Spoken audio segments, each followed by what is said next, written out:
राना अजीम साहब भी हमें ज्वाइन कर चुके हैं, सीनियर तजियाकार।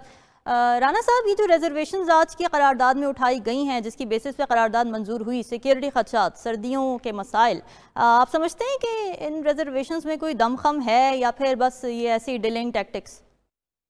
नहीं, कोई इसमें दमखम नहीं है। अगर हम देखें, जरा थोड़ा सा माजी में जाएं तो इससे पहले 2 इलेक्शन ऐसे हो चुके हैं जो इलेक्शन इंतहाई इंतहाई इंतहाई जो है मुश्किल हालात में हुए थे। उसमें बेइंतहा दहशतगर्दी के वाकयात हुए थे।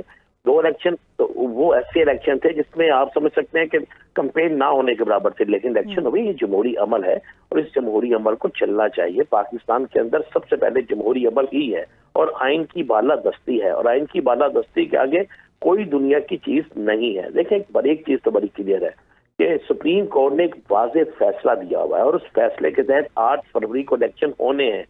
अब देखना यह है कि क्या 8 फरवरी के इलेक्शन जो है वो आज एक तो सेनेट की जो करारदाद है, अगर आप इस करारदाद की बिना पर कहें कि इलेक्शन मुलतवी हो जाएंगे तो ऐसा मुमकिन नहीं है। ना ऐसा हो सकता है और ना ही ऐसा होगा।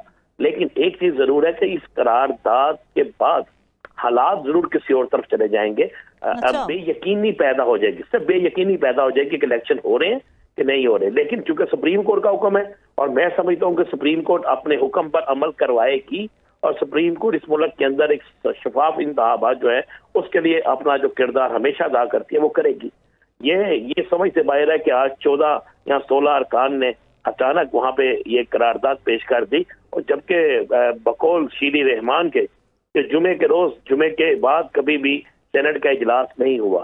तो इसका मतलब है कि आज का ये इजलास होना जो है वो बाकायदा एक प्लानिंग का हिस्सा था, और अगर ये प्लानिंग का हिस्सा है तो वो कौन प्लानिंग करने वाले हैं। लेकिन एक चीज ध्यान में रखें, सेनेट की करारदाद की कोई कानूनी हैसियत नहीं है। अगर आप कहना ये कानूनी हैसियत है तो ये बिल्कुल कानूनी हैसियत नहीं है, इसलिए कि अभी तक पार्लियामेंट मौजूद नहीं है। ना कोई सूबाई असम्बली किसी ने ये पास की है, ना कौमी असम्बली ने पास की है, ना सूबाई असम्बली है, ना कौमी असम्बली के वहां ना सिर्फ सेनेट है।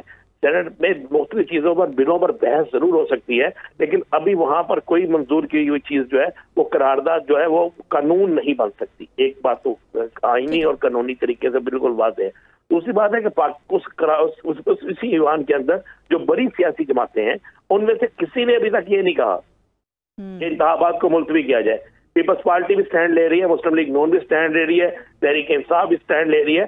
तो अब अगर छोटी जमातें कहती हैं और इसी तरह अगर होता रहा तो फिर आप ज़हन में रखिएगा कि आइन की बालादस्ती फिर नहीं होगी, और हमें यकीन है कि जो सुप्रीम कोर्ट ने कहा है वो होगा। और इंतखाबात अब अगर लेट हो गए तो फिर हम यही कह सकते हैं, फिर हम सब इंतजार ही करते रह जाएंगे।